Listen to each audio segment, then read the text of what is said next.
Welcome to the Salmon Runs YouTube. Enjoy the video.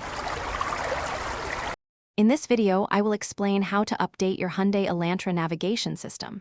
First, let's prepare. Begin by checking your current software version within the system settings.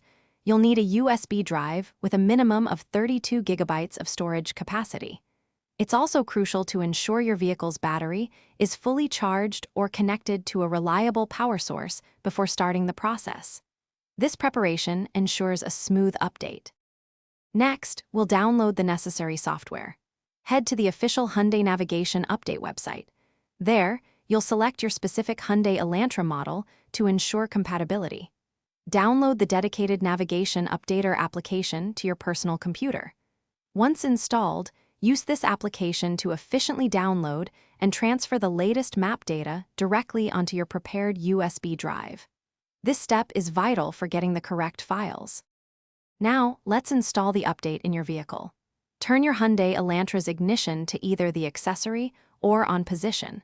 Carefully insert the prepared USB drive into the vehicle's designated USB port.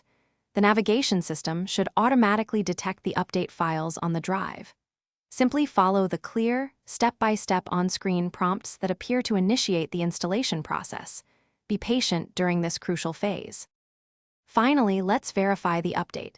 The entire installation process can take up to 90 minutes, so please be patient. It is critical not to turn off the engine or remove the USB drive until completion. Once finished, the system will restart. Afterward, confirm the new software version in your settings menu. You can now enjoy your updated navigation system with the very latest maps and features. Happy driving! Thanks for watching. Consider subscribing if we helped you.